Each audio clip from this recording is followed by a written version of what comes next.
The breaking point. The antique clock in the hallway struck midnight as Olivia Reed shoved essentials into her worn backpack. Her hands trembled, but her resolve didn't. 26 years of manipulation, gaslighting, and emotional blackmail had finally reached their breaking point. "Where do you think you're going?" Her father's voice sliced through the darkness. Richard Reed stood in the doorway, his imposing frame blocking her exit. Behind him, her mother Patricia and brother Trevor watched with calculated interest. "I'm leaving," Olivia replied, zipping her backpack with finality, "and this time I'm not coming back." Richard's laughter was cold. "With what money? What skills? You've never succeeded at anything without our help." "That's not true." Olivia's voice wavered but strengthened. "You've just never let me try." Trevor stepped forward, his smile not reaching his eyes. "Come on, Liv, don't be dramatic. The family needs you for the Reed Foundation fundraiser tomorrow. Your little rebellion can wait." "The family needs my face on their brochures, you mean," Olivia countered. "My presence to maintain our perfect family image while you embezzle from the charity." Patricia gasped dramatically. "How dare you? After everything we've done, after everything you've taken," Olivia interrupted. The words she'd rehearsed for years finally tumbled out. "My college fund that mysteriously disappeared into Dad's failed investment. The job offers you sabotaged because they would take me too far away. The relationships you've ruined because they weren't good enough for a Reed." Richard's face darkened. "You ungrateful—" "I'm done." Olivia pushed past them, her heart hammering against her ribs. "Keep the family name, the money, all of it." "I just want my life back," Trevor grabbed her arm. "If you walk out that door, don't expect anything from us. No money, no connections, nothing." Olivia pulled free. "That's the first honest thing you've offered me in years." The night air felt like freedom as the door closed behind her. With nowhere to go, she checked into a cheap motel with her meager savings, collapsing onto the bed. For the first time, the crushing weight of expectations lifted from her chest. Sleep came easily despite the uncertainty ahead. Morning brought reality with harsh clarity. Olivia had a business degree she'd never been allowed to use, minimal work experience, and exactly 2 weeks of rent money. The employment agency downtown was her first stop. Executive assistant to Dominic Thorne? The recruiter's eyebrows shot up when she suggested the opening. "Are you sure? He's gone through 6 assistants this year alone." "I can handle difficult people," Olivia replied with newfound confidence. "I've had lifetime training." The Thorne Enterprises building dominated the skyline, all glass and steel reaching toward the clouds. Olivia straightened her second-hand blazer before stepping into the elevator. "You must be the new sacrifice," remarked the receptionist with a sympathetic smile. "3rd floor. And good luck, you'll need it." Dominic Thorne didn't look up when she entered his office. His focus remained on his computer, dark hair falling across his forehead as he typed rapidly. "You're Olivia Reed," he stated rather than asked, his voice deep and disinterested. "HR sent your file. You have no relevant experience." "I have a business degree and exceptional organizational skills," Olivia countered. His steel gray eyes finally flicked up to assess her. "You also have the Reed family name." "I don't hire people for their connections." "I don't have those connections anymore," Olivia said quietly, "and I'd appreciate being judged on my own merits." Something shifted in his expression, surprise perhaps, before the cold mask returned. "Fine. 1-week trial." "Impress me or leave," Olivia nodded. "Challenge accepted." Frost and Fire 3 weeks into her job at Thorne Enterprises, Olivia had learned several critical things about Dominic Thorne. He took his coffee black, arrived precisely at 6:15 every morning, and despite his ruthless reputation, never raised his voice. His anger manifested in a quiet intensity that made his employees more terrified than any shouting could. Today, that intensity was directed at her. "This report is incomplete," he said, sliding the document across his desk. "The financial projections for the Singapore expansion are missing." "They're not missing," Olivia replied calmly. "I placed them in a separate folder because the data contradicts your initial estimates. I thought you'd want to review them privately first." Dominic paused, his expression unreadable. "Show me." She retrieved the folder and watched as he reviewed her analysis. His eyes narrowed at the spreadsheet she'd created, highlighting potential losses his team had overlooked. "You added these projections yourself?" he asked after a long silence. "Yes, my business degree specialized in international markets." Olivia held his gaze. I noticed the pattern while organizing the files. Something shifted in his eyes. Not warmth exactly, but a flicker of interest. Sit, explain your reasoning. For the next hour, they dissected her analysis. Dominic challenged every assumption, but Olivia held firm, defending her conclusions with evidence and logic. By the end, he'd called in his CFO, and the Singapore strategy was being completely revamped. You saved us from a significant mistake, he admitted after the CFO left. It was the closest thing to praise she'd heard from him. Just doing my job, Olivia replied, trying to hide her satisfaction. Your job description didn't include financial analysis. My job is to assist you. That includes preventing potential problems. A hint of a smile crossed his face so quickly Olivia almost missed it. Go home, Reed, it's late. The office was empty as she gathered her things. Outside, rain poured in sheets and she realized she'd forgotten her umbrella. Wonderful, she muttered, calculating how drenched she'd be waiting for the bus. Car trouble? Dominic's voice startled her as he appeared in the lobby. No car to trouble, she admitted. I take public transportation. His brow furrowed.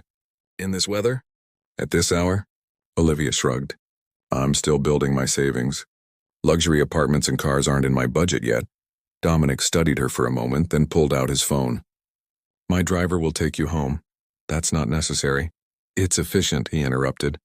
I need you functional tomorrow, not sick from standing in the rain. The sleek black car arrived moments later. To Olivia's surprise, Dominic slid into the seat beside her. I'm not going that far out of your way, she protested. I'm not going home yet. His gaze remained fixed on his phone. There's a crisis with our Berlin office. As the car moved through rain-slicked streets, Dominic worked furiously, making calls and sending emails. When they reached her modest apartment building, Olivia hesitated. Thank you for the ride. Dominic looked up, noticing the shabby facade of her building. His expression remained neutral, but his voice softened slightly. The Singapore analysis, it was impressive. Coming from him, it felt like high praise. See you tomorrow, Mr. Thorne. Dominic, he corrected, surprising them both. You've earned that much. As the car pulled away, Olivia felt a strange warmth spreading through her chest. Something was changing between them, a subtle shift in the frost that had surrounded him. And despite her better judgment, she found herself looking forward to tomorrow. Unexpected revelations. You can't avoid this gala, Dominic. Eleanor, Thorne Enterprises' PR director, stood firm in his office. The Children's Hospital fundraiser is our biggest charitable event. Your absence would be noted. Olivia watched the silent standoff from her desk. After 2 months working for Dominic, she'd learned to read his reluctance. Social events were clearly his personal hell. Fine, he finally conceded. 2 hours, no more. When Eleanor left, Olivia brought him the quarterly reports. Should I prepare your usual excuses for an early exit? A ghost of a smile touched his lips. Becoming quite the accomplice, aren't you, Reed? Just anticipating needs, she replied. That's my job. Speaking of which, Dominic said, sliding an envelope across his desk, you'll attend as well. The team should be represented, Olivia froze. I don't have anything suitable to wear to such an event. The company will cover it. His tone left no room for argument. Consider it a business expense. The black dress Olivia selected was elegant but modest, appropriate for a professional setting. Walking into the grand ballroom of the Westbrook Hotel beside Dominic, however, felt anything but professional. His dark tailored suit emphasized the breadth of his shoulders, and for once his perpetual frown had softened into something almost approachable. Champagne, he offered, snagging 2 flutes from a passing server. Thank you, she replied, taking a sip to calm her nerves. You clean up nicely, by the way. As do you. His eyes traveled briefly over her dress before returning to her face. Though you seem tense. Just out of practice with these events. My family used to... Her words died as she spotted them across the room. The Reed family had arrived. Her father, Richard, charming a group of potential donors, while her mother, Patricia, laughed gracefully at his side.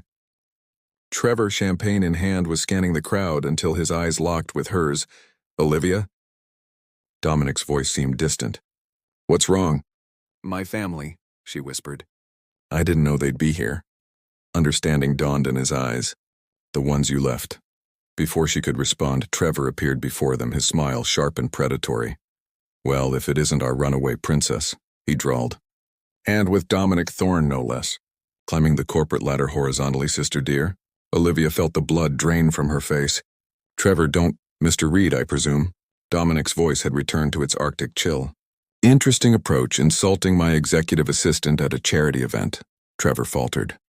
Just family banter? It sounded more like slander, Dominic interrupted. Which, given your family's recent financial discrepancies under investigation by the SEC, seems unwise. Trevor paled. You're bluffing. I never bluff. Dominic's smile was terrifying in its calm. Now I believe the bar is that way, far away from us. After Trevor retreated, Dominic guided Olivia to a quiet alcove. Are you all right? How did you know about the SEC investigation? She asked, voice shaking. I make it my business to know things. He hesitated, especially about people who hurt those I value. The word choice wasn't lost on Olivia. Thank you. Later that night, as Dominic's driver took them home, an unexpected detour led to the waterfront. When Olivia questioned it, Dominic stared out at the darkened harbor. My former fiancée, Charlotte, he said quietly. She was also my business partner. She sold company secrets to our competitors, then left with my best friend.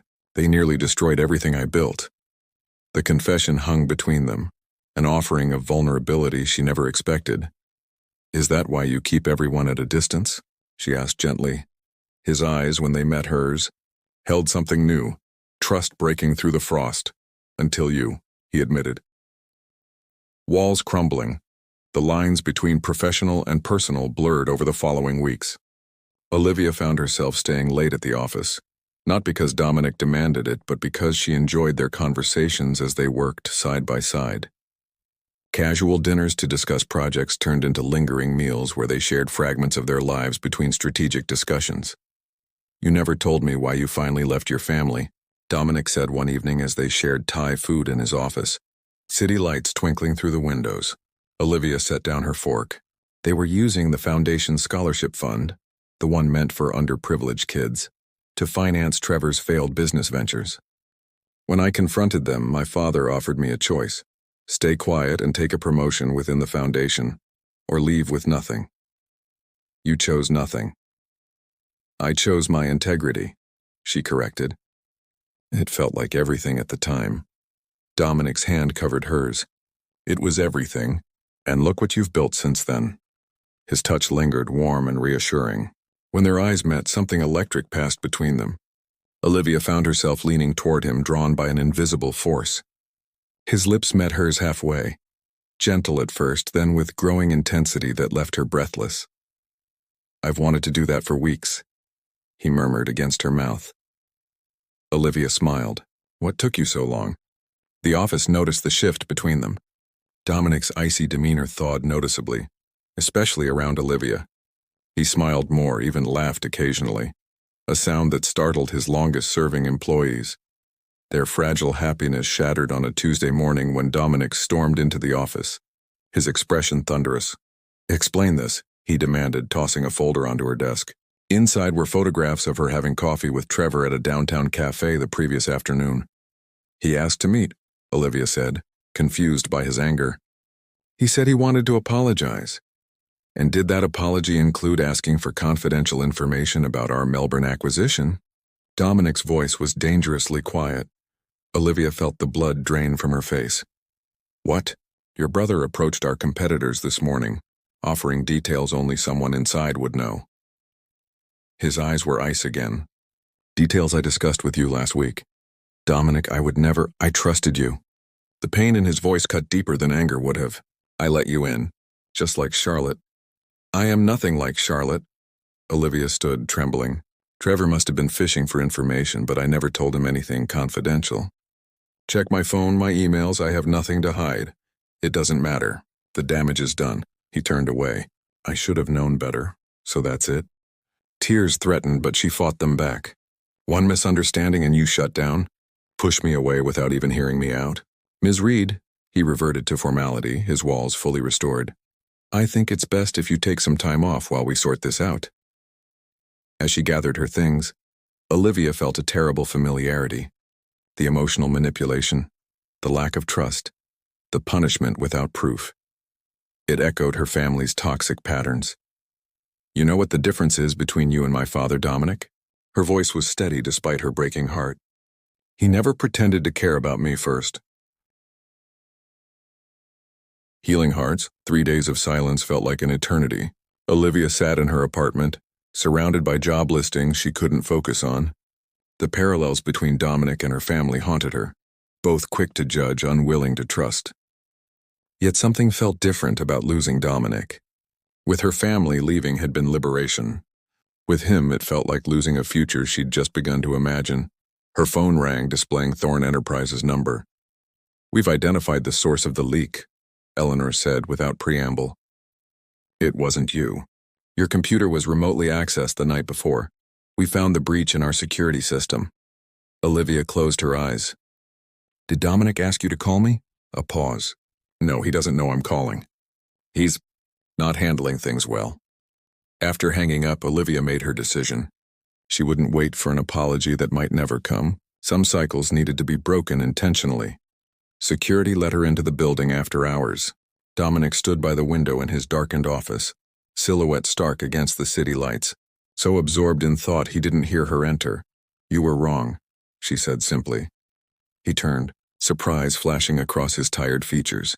"Olivia, I wasn't the leak. Your security team found the breach." "I know," his voice was rough. "I was coming to see you tomorrow." "Too late." She stepped closer. "I'm not here for an apology, Dominic. I'm here because we need to be honest with ourselves." "What does that mean?"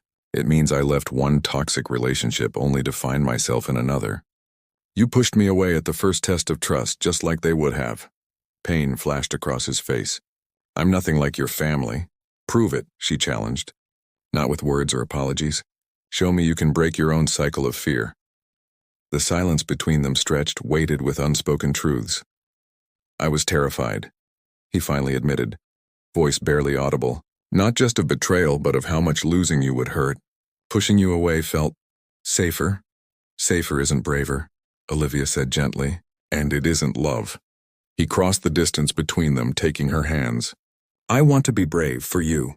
With you." Their reconciliation was interrupted the next morning when Trevor Reed appeared at Thorn Enterprises, demanding to see Dominic. "Your sister isn't available," Dominic said coldly when Olivia remained at her desk. "I'm not here for her," Trevor sneered. "I'm here about your acquisition. My father is prepared to make a competing offer. Using information you attempted to steal." Dominic's voice remained calm. "Bold strategy. You can't prove anything." "Actually, we can." Olivia stood, handing Trevor a folder. "Security footage from the cafe showing you planting spyware on my phone while I was in the restroom. The digital trail linking that spyware to your home network, and records of your meeting with Lambert Holdings yesterday." Trevor's face drained of color. "This is family business, Olivia. You're really choosing him over us?" "I'm choosing myself," she replied steadily. "And people who respect me enough to earn my trust rather than manipulate it." After security escorted Trevor out, Dominic pulled Olivia into his arms. That was... He searched for words. "Therapeutic?" she suggested with a small smile. "I was going to say incredibly attractive." His eyes softened. "I love you, Olivia Reed. Not despite your past, but including it. It made you who you are, and who am I? The woman who taught a broken man to trust again." He brushed her hair from her face. "The woman I want to build a future with, if you'll have me." Her answer came in a kiss that promised healing for them both. Not perfect, but real. They had escaped their respective shadows, emerging into a light of their own making. "I love you too," she whispered against his lips. "Enough to keep breaking cycles together."